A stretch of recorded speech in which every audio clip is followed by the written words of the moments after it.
tetapi itu tidak untuk penebusan. Itu hanyalah sebagai untuk menyatakan diri menjumpai ke objeknya. Tapi kali ini Allah dalam rupa Yesus itu harus menjadi manusia untuk bisa menyentuh konsekuensi dosa penebusan yang sempurna. Oke, makasih. Baik Pak Wahyu ya. Pak Wahyu, sorry. Pak Prat ya. Silakan Bang Suma, lanjut. Iya. Tolong jelaskan ke saya, tapi jangan terlalu panjang. Di mana kehendak Bapak agar Yesus itu mati untuk menebus dosa manusia? Sekali lagi saya katakan, di mana kehendak Bapa, di mana kehendak Allah agar manusia datang untuk menebus dosa-dosa orang Romawi. Contoh, sebelum Yesus lahir, sebelum Yesus kemudian dibunuh, ada seorang Roma memperkosa saudara kandungnya sendiri yang lagi hamil. Lalu kemudian ditusuknya lah rahim saudaranya tersebut, tembus ke anaknya di dalam, mate. Tidak puas dengan itu, ditebaslah lagi kakak saudara perempuannya ini karena teriak-teriak. Datanglah ibunya dari belakang melerai, jangan kau bunuh, itu adalah kakakmu sendiri. Ditebas pula ibu kandungnya, mate juga. Datang lagi bapaknya juga minta supaya jangan, ditebas juga, lihat mate juga. Begitu Yesus datang, dosanya orang tersebut membunuh ponakannya, kakaknya, kedua orang tuanya itu ditebus oleh Yesus. Saya minta dalilnya, Bang. Di mana Tuhan mengatakan bahwa ini Yesus diutus untuk menebus dosa-dosa seperti ini, dosa manusia seperti ini ditebus dengan mengorbankan dirinya sendiri di atas salib. Silakan. Oke, saya pikir adalah ayat yang begitu terang dalam Yohanes 3 ayat 16. Karena begitu besar kasih Allah akan dunia ini, sehingga Ia telah mengaruniakan anaknya yang tunggal, supaya setiap orang yang percaya kepadanya tidak binasa, melainkan beroleh hidup yang kekal. Jadi Allah itu di dalam karakter dasarnya, meskipun manusia jatuh ke dalam dosa, Allah begitu membenci dan harus menghukum. Yang saya minta yang jadi tumbal, Bang, ini mohon maaf, yang saya minta, ini kan percaya. Ini kan bagi setiap orang yang percaya, bukan bagi setiap orang yang menyalib. Yang saya minta, di mana dalilnya bahwa dosa-dosa seperti ini Tuhan hapuskan melalui pembunuhan terhadap Yesus yang dikasihi. Silakan. Oke, baik. Tapi jelas saya akan Yohanes 3:16 lalu akan saya bergeser ke ayat yang lain.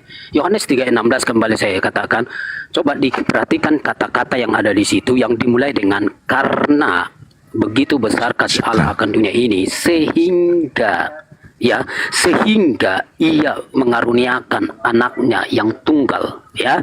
Jadi kasih itu sebagai dasar, lalu oleh karena kasih itu maka kata sehingga mempertegas tindakan yang berikutnya akibat dari kasih itu, lalu mengaruniakan anaknya.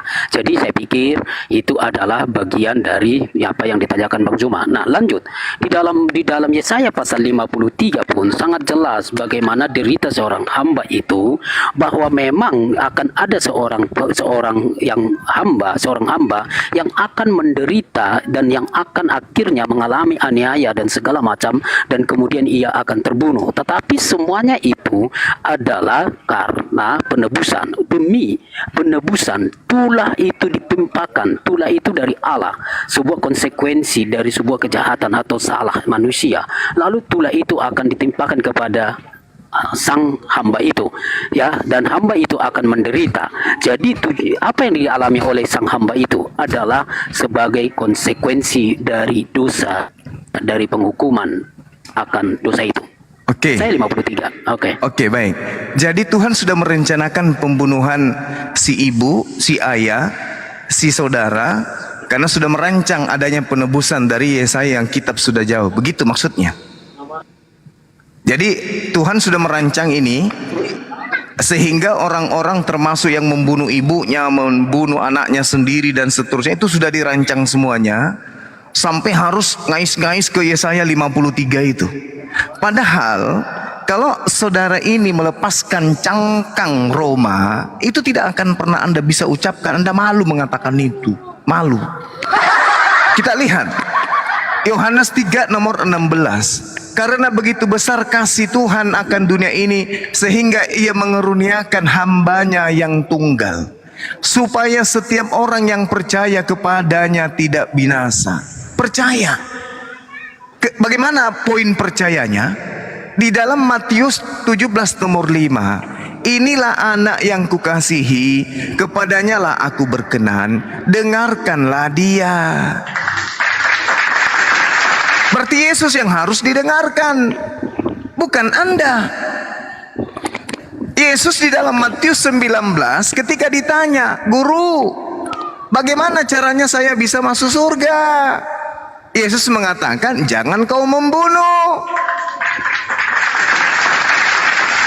Lah tadi seorang anak membunuh saudaranya, membunuh kedua orang tuanya, bahkan membunuh janin.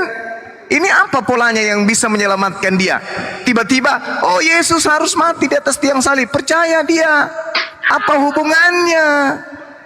Bahkan kalau kita lihat Matius 17 nomor 5. Inilah anak yang kukasihi, kepadanya lah aku berkenan, dengarkanlah dia. Nah, anak yang dikasihi, hamba yang dikasihi, menurut perjanjian lama, ini diapain? Dibunuh. Anak yang dikasihi ini harus dibunuh gitu. Anaknya yang dikasihi harus dibunuh. Mana dalilnya? Inilah anakku yang kukasihi, aku bunuh demi dosa-dosa kalian. Mana? Yang kita cari itu. Kenapa? Karena satu, Keluaran 23 nomor 7, jangan kau membunuh orang yang benar, jangan kau membunuh orang yang tidak bersalah. Nah sekarang anak tadi membunuh, orang tuanya orang benar tapi dibunuh. Yesus orang benar, Yesus orang dikasihi, dibunuh juga. Jadi konsep pembenarannya mana? Dosa waris itu mana? Bahwa dosa-dosa orang Kristen, orang Roma ini ditebus dengan membunuh orang di atas tiang salib, itu konsepnya dari mana?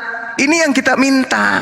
Anda masuk ke Yesaya 53. Di situ tidak ada orang Roma di situ, Bang. Yesaya 53 itu bercerita tentang orang Yahudi, Israel, penderitaan mereka ketika mereka di masa pembuangan. Kita di situ bukan orang Kristen, kita di situ Bani Yakob. Jangan diambil-ambil datanya orang. Yang kita minta sekarang ini yang tegas, bahwa Tuhannya Kristen datang ke dunia menjadi bayi untuk menebus dosa orang Kristen. Apa pola yang orang Kristen bisa jadikan sebagai acuan? Mana dalilnya? Kenapa? Karena di ajaran Yesus, Imamat 1 nomor 2 sampaikan kepada orang Israel, apabila mereka ingin mempersembahkan korban tebusan kepada Elohim, hendaklah mereka mempersembahkan hewan ternak dari domba, kambing, sapi, lembu. Mana manusia? Sedangkan yang mempersembahkan manusia itu hanya dewa Molok. Nah sekarang tolong, sekali lagi saya pertanyakan, sekali lagi, tolong tunjukkan di mana kehendak Bapa membunuh orang yang suci demi untuk menghapuskan dosa-dosa laknatullah yang membunuh ibu dan bapaknya tadi. Silakan.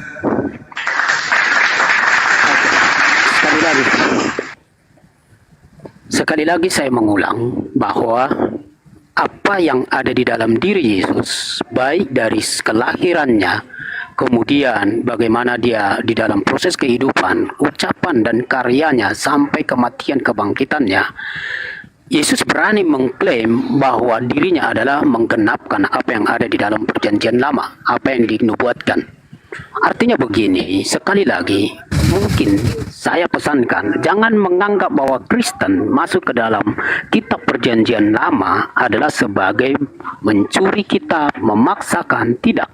baik pengajaran Yesus sendiri maupun para rasul dan semua penulis-penulis Perjanjian Baru maksud saya, bahwa mereka selalu melihat bahwa apa yang dinyatakan di dalam Perjanjian Lama, mereka kutip, mereka lihat itu sebagai sebuah nubuat dan kemudian penggenapannya ada dalam diri Yesus. Artinya begini, poin saya bahwa Perjanjian Baru termasuk gereja adalah sebagai yang termasuk memiliki, mewarisi dan memegang kitab Perjanjian Lama. Sehingga ketika sebut tadi Yesaya pasal 53 itu orang Yahudi. Yes.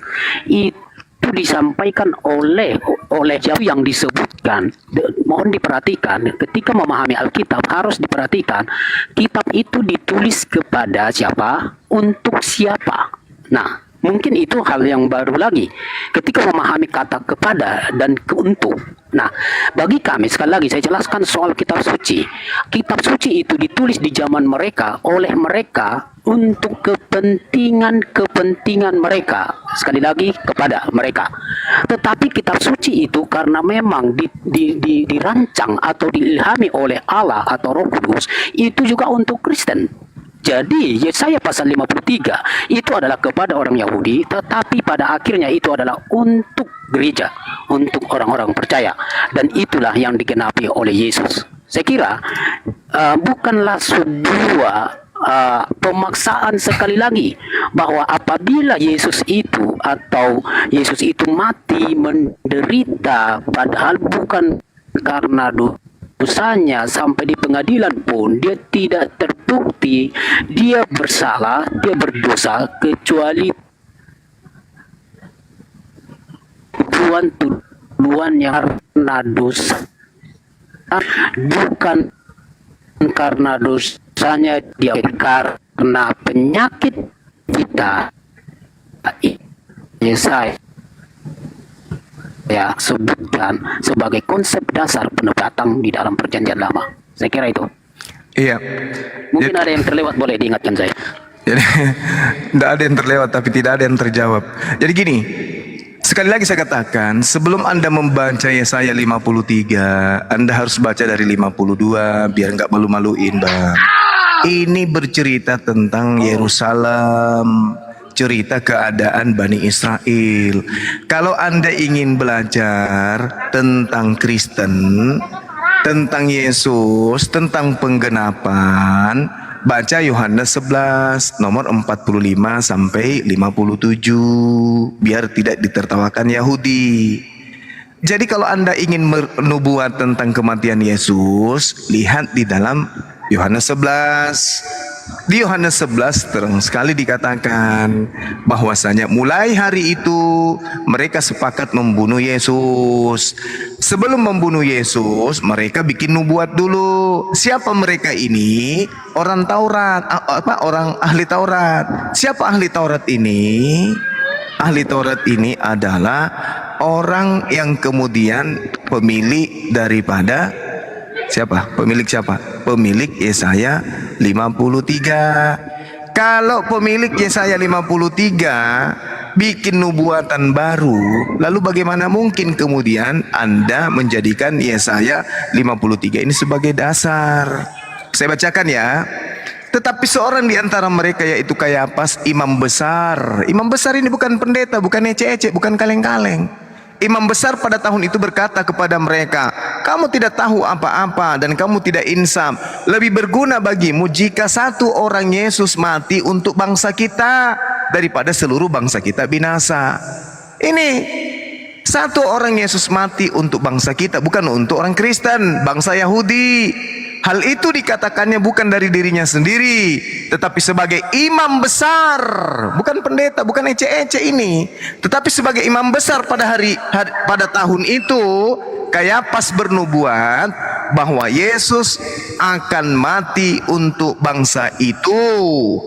Oke? Yesus untuk mati untuk bangsa itu. Tunggu, sabar. Apa tujuan Yesus mati? Dikatakan, apabila kita membiarkan Yesus, maka semua orang akan percaya kepadanya. Dan kalau itu terjadi, orang-orang Roma akan datang dan merampas tempat suci kita dan bangsa kita. Supaya tempat suci kita dan bangsa kita tidak dirampas oleh Roma, maka lebih baik kita matikan satu orang Yesus. Jadi Yesus dimatikan, dibunuh itu untuk supaya tempat suci Yahudi dan bangsa Yahudi tidak dirampas oleh Romawi. Tak ada hubungannya dengan Kristen, Pak. Ayo lanjut. Ingat tadi ya, Baik. Anda belum bisa menunjukkan bagaimana kemudian Tuhan memberikan legitimasi